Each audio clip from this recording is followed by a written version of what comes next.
नमस्कार, मी वैशालीज रेसिपीमध्ये आपलं सर्वांचंच नेहमीप्रमाणेच पुन्हा एकदा स्वागत आहे। आज आपण आपल्या आजच्या रेसिपीमध्ये गोबी मंचुरियन करतोय। तुम्हाला फ्लावरची भाजी खायला आवडते का? आपण फ्लावरपासून आज चक्क स्टार्टर करतोय। फ्लावर मंचुरियन म्हणजेच गोबी मंचुरियन करायला अजिबात कठीण नाही, तर खूप सोपी रेसिपी आहे। सुरुवातीपासून अगदी शेवटपर्यंत तुम्ही स्किप न करता व्हिडिओ जर पूर्ण पाहिलात तर तुम्ही सुद्धा यापेक्षा छान गोबी मंचुरियन करू शकता। गोबी मंचुरियन करण्यासाठी असा फ्लावर म्हणजेच गोबी घ्यायचा। फ्लावरचा नको असलेला जाडसर देठ असा काढून घ्यायचा।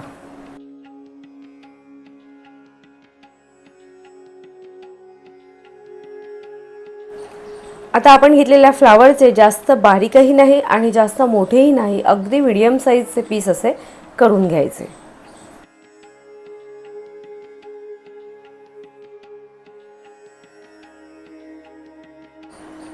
आपण चिरून घेतलेला सर्व फ्लावर एका भांड्यामध्ये असा काढून घ्यायचा। सर्व फ्लावरचे पीस व्यवस्थित बुडतील इतकं त्यामध्ये पाणी घालायचं आणि पाणी घालून झाल्यावर थोडं जास्त प्रमाणात असं मीठ घालायचं। आता या मिठाच्या पाण्यामध्ये 5 ते 6 मिनिटं फ्लावर असाच ठेवून द्यायचा। त्यामुळे काय होतं, त्यातली माती किंवा काही घाण असेल, आळी असेल तर ती निघून जाते। 5 ते 6 मिनिटांनंतर सर्व फ्लावर पाणी नितळून असा चाळणीत काढून घ्यायचा। फ्लावर साफ करून स्वच्छ धुवून देखील झाला आहे। तो तळून क्रिस्पी होण्यासाठी एक बॅटर तयार करणार आहोत। जितका आपण मैदा घेऊ तितकाच असा कॉर्नफ्लॉवर घ्यायचा। अगदी थोडीशीच म्हणजे पाव चमचाभर काळी मिरी पावडर, त्याचबरोबर चमचाभर लाल मिरची पावडर, चवीपुरतं मीठ घालायचं आणि आपण घेतलेलं सर्व साहित्य असं व्यवस्थित मिक्स करून घ्यायचं। आता यामध्ये लागेल तसं थोडं थोडं पाणी घालून याचं घट्ट बॅटर करून घ्यायचं।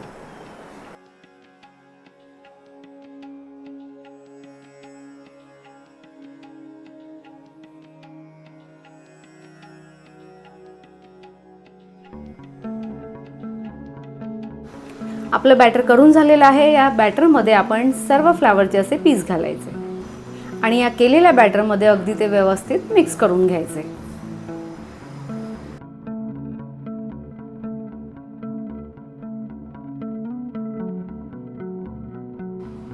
एक साईडला कढईमध्ये आपण तेल गरम करत ठेवायचं। आता आपण बॅटरमध्ये छान घोळून घेतलेला फ्लावर या तेलामध्ये 2 वेळा फ्राय करून घ्यायचा आहे। कढईतलं तेल छान गरम झाल्यावर गॅसची फ्लेम मीडियम करायची। तेलामध्ये घालण्याआधी सर्व फ्लावर बॅटरमध्ये छान असे घोळून घ्यायचे आणि घाई न करता एक एक फ्लावरचा पीस असा तेलामध्ये हळूवार घालायचा।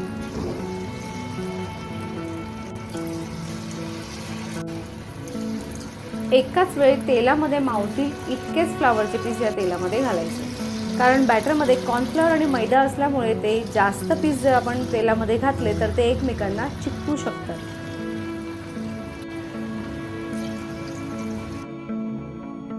आपण घातलेले सर्व फ्लावरचे पीस जास्तीत जास्त 3 ते 4 मिनिटं तेलामध्ये तळून घ्यायचे। आपण पहिल्यांदा फ्लावर तेलामध्ये तळतो त्यावेळेला महत्त्वाची गोष्ट ही असते, आपण फ्लावरला जे बॅटर लावलं आहे त्याचं कोटिंग व्यवस्थित फ्लावरच्या प्रत्येक पीसला असं बसलं पाहिजे आणि फ्लावर एकमेकांना न चिकटता अगदी असा सुट्टा तळता आला पाहिजे।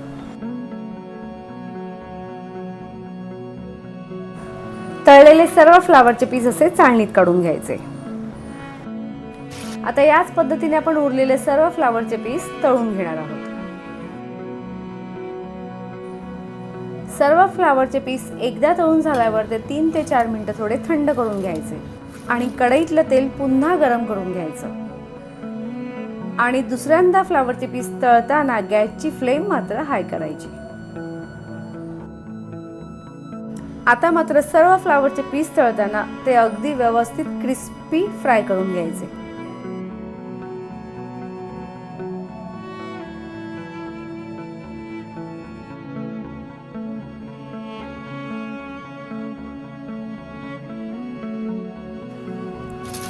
असे क्रिस्पी फ्राय करून झाले पाहिजेत।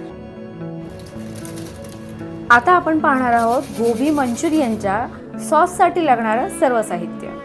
बारीक चिरून असा कांदा घ्यायचा, त्याचबरोबर शिमला मिरची, चमचाभर vinegar, red chilli sauce, dark soya sauce, schezwan chutney आणि त्याचबरोबर भरपूर प्रमाणात अशी बारीक चिरून घेतलेली लसूण, चमचाभर टोमॅटो सॉस. आता पुन्हा लागेल तितकं तेल कढईमध्ये छान असं गरम करून घ्यायचं. गॅसची फ्लेम मात्र हाय ठेवायची. सर्वात आधी यामध्ये बारीक चिरलेली लसूण घालायची, नंतर शिमला मिरची, बारीक चिरलेला कांदा घालून सर्व साहित्य तेलामध्ये छान असं परतून घ्यायचं.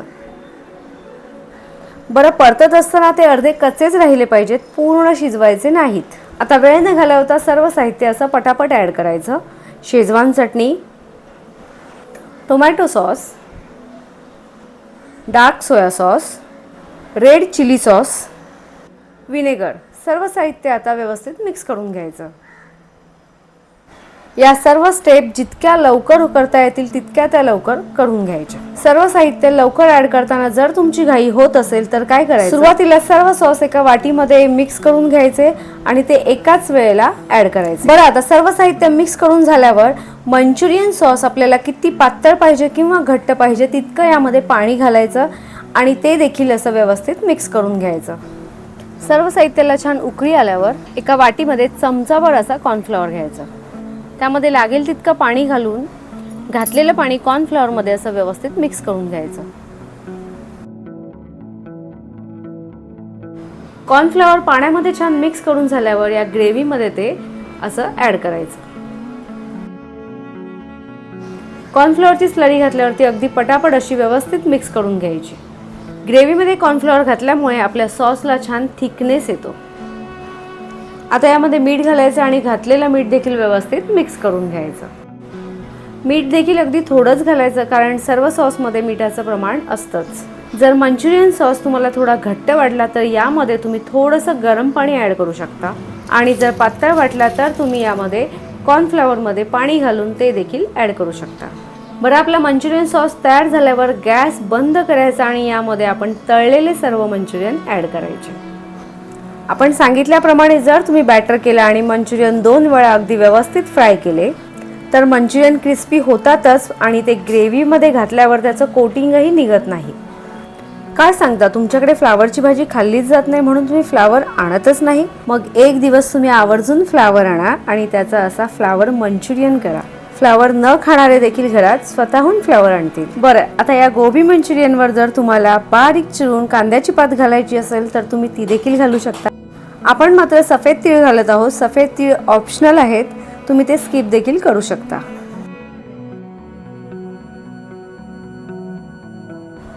मग अजिबात वेळ न घालवता कमीत कमी खर्चात कमीत कमी वेळात भरपूर क्वांटिटीमध्ये तुम्ही सुद्धा नक्की करून खा असे व्हेज गोबी मंचुरियन. तुम्हाला जर आपली आजची रेसिपी आवडली असेल तर आपल्या रेसिपीला लाईक करा, जास्तीत जास्त शेअर करा. नवीन असाल तर सबस्क्राईब देखील करा. ज्याप्रमाणे तुम्ही आपल्या सर्व रेसिपीज पाहता त्याचप्रमाणे पाहत राहा. पाहता पाहता करतही राहा आणि करून झाल्यावर कमेंटमध्ये मात्र नक्की सांगा तुमची रेसिपी कशी झाली.